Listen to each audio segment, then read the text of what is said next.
as a celebrity, as an actor, how important is it, and why did you believe there was a need for you to take a stand on this issue and put it out there as a public figure? Good evening, everyone. Thank you so much, Akshata, for your question. I think I started my non-profit Climate Warrior and all the work that I've been doing for the cause for pretty much selfish reasons. I spent many, many sleepless nights worrying what my future would look like, what the future of my loved ones would look like, and I kept kind of asking myself, am I doing enough? You know, the journey was very lonely because I was often made fun of, you know, because people don't believe climate change is real. They mock it. They mock it. They mock it all the time. And, you know, as a society, we are in denial.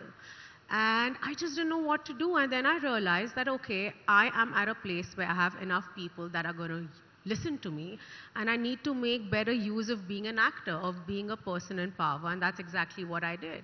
I started off on this journey alone, and today we are a very strong community connected with so many communities globally.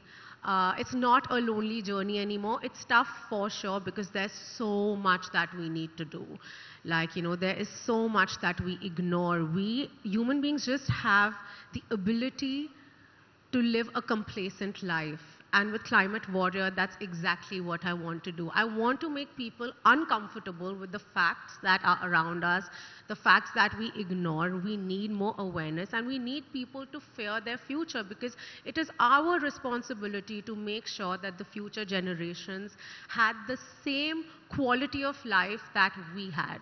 You know, it is our basic right: clean food, clean air, a habitable planet, a livable climate. It is our basic right, and unfortunately, I don't think us as individuals or, you know, people in power are doing enough towards making sure that our future is secure. So the reason Climate Warrior started, or the reason I started off on this journey, was only so I can protect my loved ones and I can protect my planet, because my planet is my only home. The home that I live in, those four walls, is not my real house. This planet is. You know, you're saying that it's the future generations. I think in our current generation, we feel it. From when we were kids to now, I think there's such a change in the environment around us that we feel that there is a need to clearly do something. Priya, I'd like to bring you in on this, because when you talk about climate change, inevitably you ask anyone in the audience or anyone you talk to, the first thing they'll do is point fingers at corporates and say, look, they're the big one, evils in this country, in the world, they're the ones polluting. What's your message to that? So I'd like to start with, firstly, of course, you know, it is inevitable. It is the truth that in the past 50 years compared to 100 years, if you go back hundreds and hundreds of years with all the research, since the Industrial Revolution, climate change has exponentially become, you know, a bit of a problem.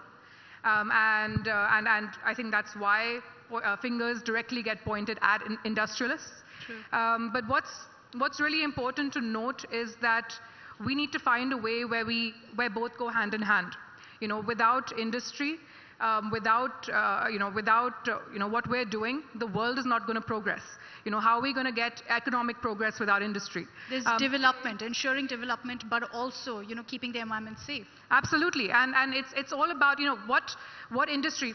The industry that I come from, which is an extracting industry, it's the mining industry, and which gets pointed at the most. You know, but when you really think about it, everything above the ground is from below the ground. So we can't live without it. And what mining used to be hundreds of years ago, it's not anymore. With technology now, it's like an open heart surgery. What it used to be, it was a bloodbath before, but now you can do it laparoscopically, and it's the same with mining. It's become so much better if we use the right technology, if we work very, very sustainably, if we're doing proper research. Mining can, in fact, we have mines, you know, which have now become biodiverse habitats for more than 150, 250 species. You know, Arcane Oil and Gas, 2010, we started planting mangroves, and today there are 150 biodiverse species there. Today there's a fishing cat there, which is extremely rare. And so it's all about planning. It's how we do it sustainably. It's how we do it properly.